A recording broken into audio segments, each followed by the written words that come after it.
Ever heard of leopardology?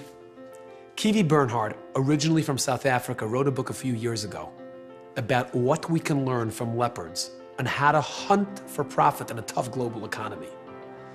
The book was an instant bestseller, making Kiwi one of the most sought-after international speakers. One day, Kiwi gets a phone call from the Speakers Bureau inviting him to deliver the opening address at a very important Microsoft conference.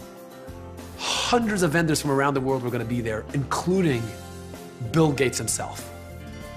Even for Kiwi, this was a huge opportunity. And I saw that the particular date that they were asking me for happened to be a Saturday, which of course is Shabbat. I immediately said, it's a Saturday, and as you know, I don't work on Saturdays. The next thing he knows, Kiwi receives a phone call from one of the senior vice presidents of Microsoft, offering him an exorbitant sum of money. He says, double, triple, what do you need?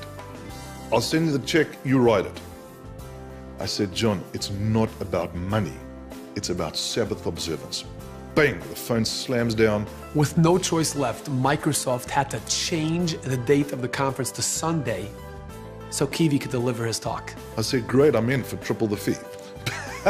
Just kidding. A few months later, Kiwi got a phone call from this senior vice president of Microsoft, who shared with him how he had just been with Bill Gates on his private jet with a bunch of top executives, and we're talking about Kiwi and the conference. And John explained, he says, yeah, it was the craziest thing, you know. We had this guy, Kiwi, that was supposed to be the opening keynote speaker, and we just couldn't get him to commit to the Saturday platform because he's Sabbath observant. And John is explaining this to Mr. Gates, and he's saying, listen, we tried to make it happen, and we even threw money at him. He just wouldn't budge. He just wouldn't budge off the Sabbath.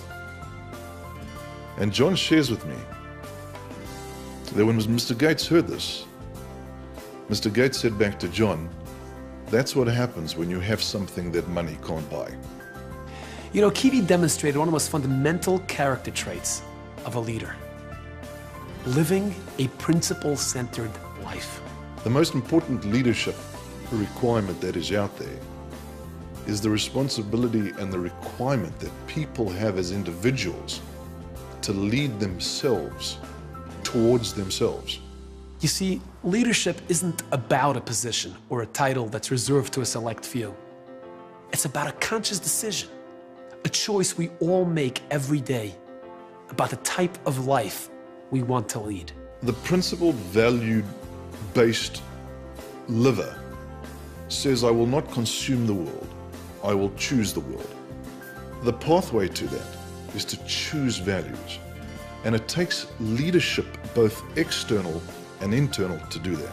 We live in a society that's constantly trying to convince us to live a quick fix, pleasure-centered life. But a true leader is someone who chooses to center his life around principles and values that money can't buy, like honesty, loyalty, humility, commitment, and compassion.